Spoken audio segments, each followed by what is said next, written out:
आज से हमारा नया टॉपिक शुरू हो रहा है क्वाड्रेटिक इक्वेशन। कॉम्प्लेक्स नंबर हमने पढ़ लिया, कॉम्प्लेक्स नंबर क्या होता है, ठीक ना, उसको लिखते कैसे हैं, उसमें रियल पार्ट क्या होता है, इमेजिनरी पार्ट क्या होता है। फिर हमने जाना कि जो कॉम्प्लेक्स नंबर होते हैं तो उनका हम क्या निकालते हैं कि जो ए प्लस आई बी के फॉर्म में कैसे लिखते हैं। ठीक है, तो आज से हम क्वाड्रेटिक इक्वेशन सॉल्व करेंगे। क्वाड्रेटिक इक्वेशन क्या होता है, ठीक है, सबसे पहले जानेंगे क्वाड्रेटिक इक्वेशन क्या होता है, फिर quadratic equation with real coefficient और quadratic equation with complex coefficient. दो टाइप के हमें क्वाड्रेटिक इक्वेशन पढ़ना है और उनको सॉल्व करना है।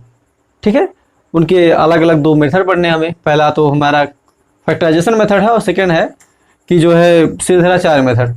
ठीक है, तो उसके बाद जो है हम जानेंगे कि रूट्स क्या होते हैं किसी भी पॉलिनोमियल की। पहले तो डेफिनेशन जान लेंगे, फिर रूट्स क्या होते हैं, रूट्स फाइंड करना है हमें, और उसके बाद जानेंगे कि जो क्वाड्रेटिक इक्वेशन होता है उसके डिस्क्रिमिनेंट क्या होते हैं, कैसे निकालते हैं।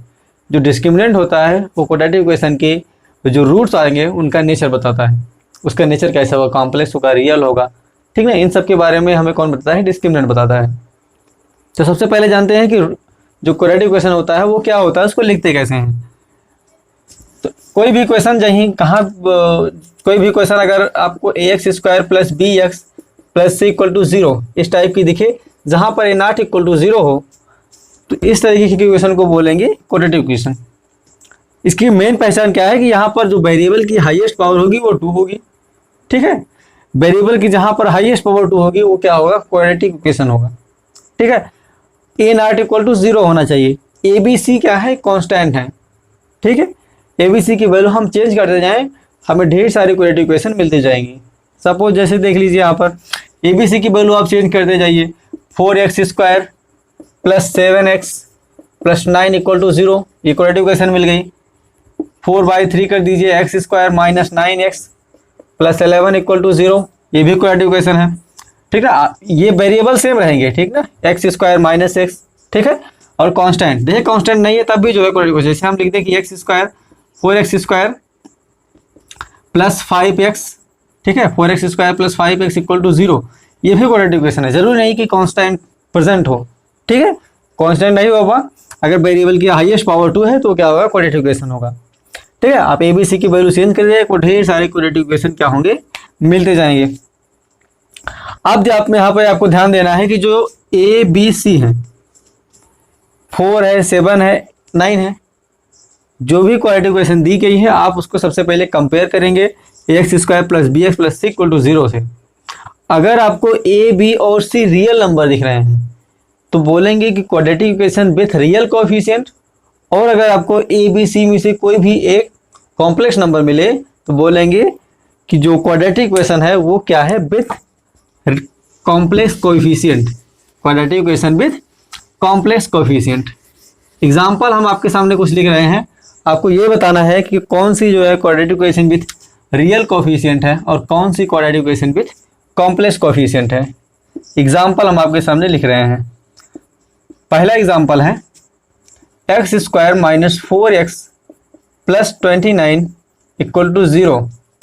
सेकेंड इक्वेशन है x square minus 8x plus 15 equal to zero. Third है x square plus 2ix plus 15 equal to zero. Fourth है x square minus 3√2 plus √2i x plus 6√2i equal to zero. ठीक है, ये आपके सामने 4 equation दी गई हैं। अब इनको बताना है आपको कि कौन सा equation quadratic equation with real coefficient है और कौन सा इक्वेशन का जो कोएफिशिएंट है वो क्या है, कॉम्प्लेक्स नंबर है। ठीक है, यहाँ पर देखिए जब इसको हम a x square plus b x plus c equal to zero से कंपेयर करेंगे तो ए की वैल्यू क्या आएगी, ए की वैल्यू हमारी 1 आ जाएगी। 1x स्क्वायर है तो क्या हो जाएगा, ए की वैल्यू 1 आ गई। बी की वैल्यू क्या आ जाएगी, -4, और सी की वैल्यू क्या आ जाएगी, 29। तो यहाँ पर जो 1 है, -4 है और 29 है, ये क्या आ रहे हैं, रियल नंबर्स आ रहे हैं। ए बी सी क्या है, रियल नंबर्स आ रहे हैं। इसका मतलब ये क्वाड्रेटिक इक्वेशन क्या है, quadratic equation with real coefficient. ठीक है, क्या है ये, quadratic equation with real coefficient. ठीक, क्यों है? क्योंकि यहाँ पर जो ए बी सी की वैल्यूज आ रही हैं वो क्या है? रियल नंबर्स हैं। यहाँ पर देखिए ए की वैल्यू कितनी आएगी? 1, बी की वैल्यू -8 और सी की वैल्यू 15। यहाँ पर भी ए बी और सी की वैल्यू क्या आ रही है? रियल नंबर आ रही हैं। तो ये भी क्या है? Quadratic equation with real coefficient. इसके जो कोफिशिएंट है वो क्या है? रियल है। थर्ड में देखिए x² + 2ix + 15 = 0। यहाँ पर ए की वैल्यू 1 है, बी की वैल्यू 2i है और सी की वैल्यू 15 है। जो ए की वैल्यू है और सी की वैल्यू है ये तो रियल नंबर्स हैं, बट यहाँ पर 2i आ गया। बी, ठीक है, बी की वैल्यू क्या है? 2i, जो कि कॉम्प्लेक्स नंबर है। ठीक है, तो यहाँ पर क्या कहेंगे कि ये quadratic equation with complex coefficient है। क्या है? क्वाड्रेटिक इक्वेशन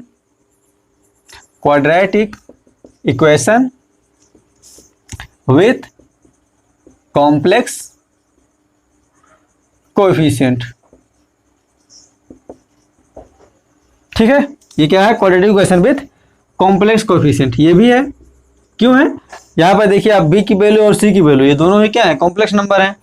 तो इसलिए जो है ये भी क्या है? Complex number with quadratic equation with complex coefficient. अब हमने जान लिया कि quadratic equation with real coefficient क्या होता है और quadratic equation with complex coefficient क्या होता है।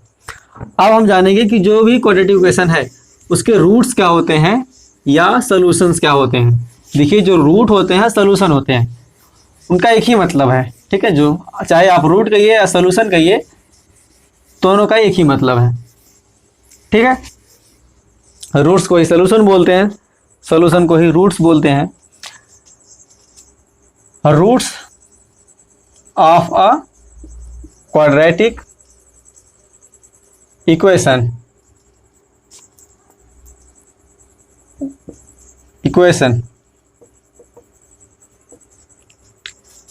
x² + 8x + 15 = 0। ये हमारे सामने क्वाड्रेटिक इक्वेशन।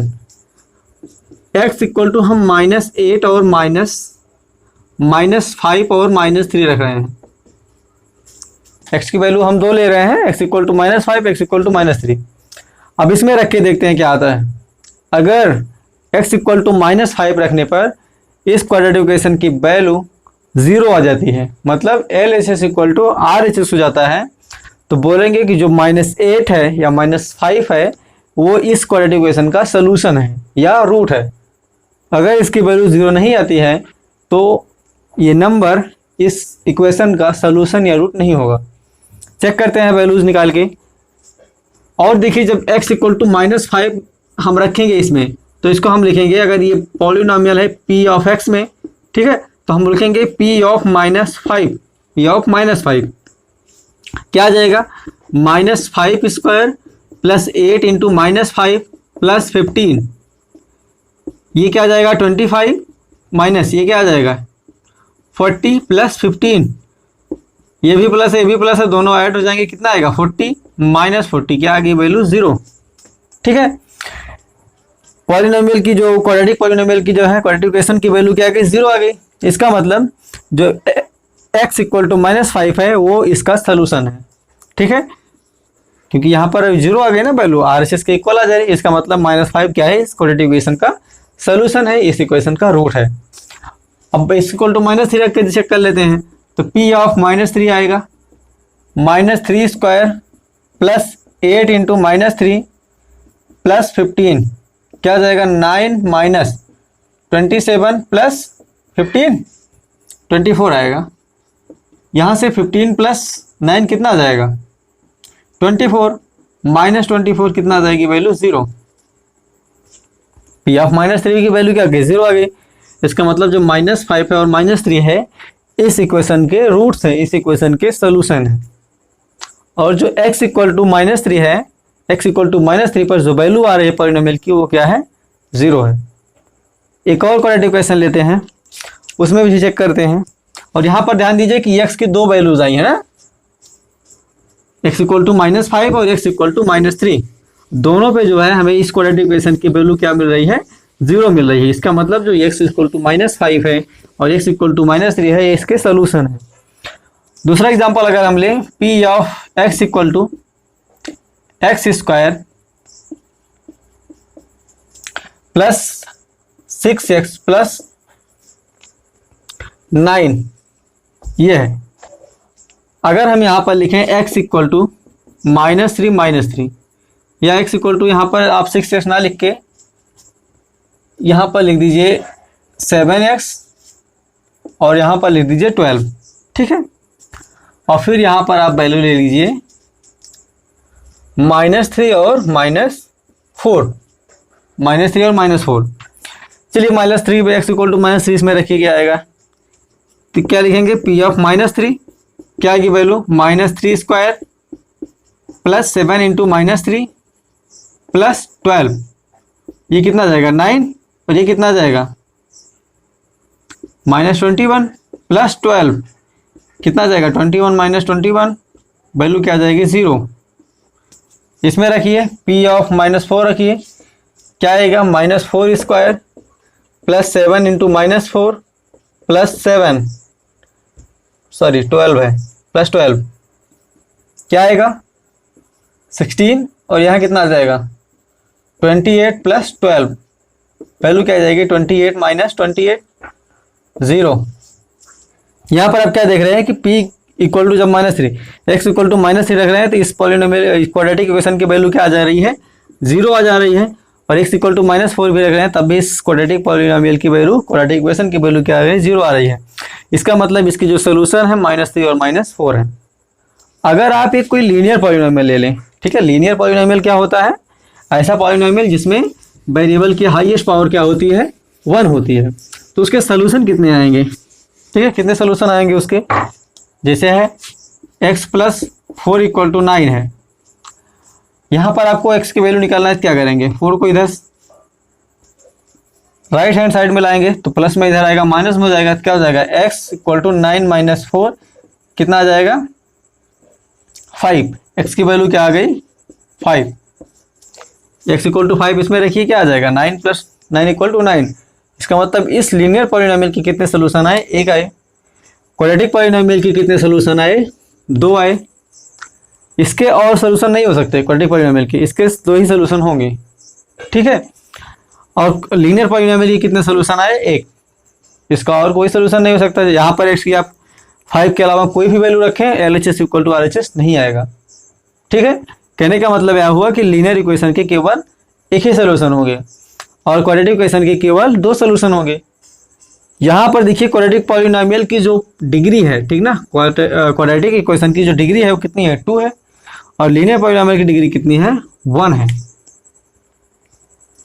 इससे क्या निष्कर्ष निकलता है कि अगर जितनी डिग्री है उतने उसके सोल्यूशन होंगे, यही ना। x की यहाँ पर डिग्री 1 है, x की पावर 1 है, इसके सोल्यूशन कितने आए 1 आए। और यहाँ पर आप देखिए कि x की अगर पावर 2 है इसके सोल्यूशन कितने आए 2 आए। यही है फंडामेंटल थ्योरम ऑफ अलजेब्रा कि कोई भी अगर पॉलिनोमियल इक्वेशन है तो जितने उसके पावर होंगे उतने ही उसके रूट आएंगे, उतना ही उसके सोल्यूशन होंगे, ठीक है। हम कह सकते हैं कि a polynomial equation of degree n has n roots. कोई भी पॉलिनोमियल इक्वेशन है तो उसकी अगर डिग्री n है तो उसके कितने रूट होंगे n रूट होंगे। यही जो है फंडामेंटल थ्योरम ऑफ अलजेब्रा का स्टेटमेंट है, ठीक ना। फंडामेंटल थ्योरम ऑफ अलजेब्रा उसका स्टेटमेंट क्या है कि any polynomial equation has n root, ठीक ना।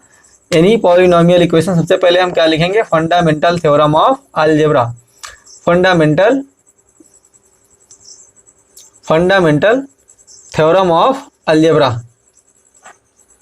फंडामेंटल थ्योरम ऑफ अलजेब्रा ये रूट्स के बारे में बताती है ना। क्या कहती है, इसका स्टेटमेंट क्या है, यहां पर इसका प्रूफ आपको नहीं करना है, केवल स्टेटमेंट है कि a polynomial equation has at least 1 root. क्या मतलब कि कोई भी पॉलिनोमियल है उसके कम से कम एक रूट होंगे। इसी को अगर हम थोड़ा और सिंप्लीफाई तरीके से लिखें, थोड़ा और एक्सपेंडेड वे में लिखें तो क्या हो जाएगा कि अ पॉलिनोमियल इक्वेशन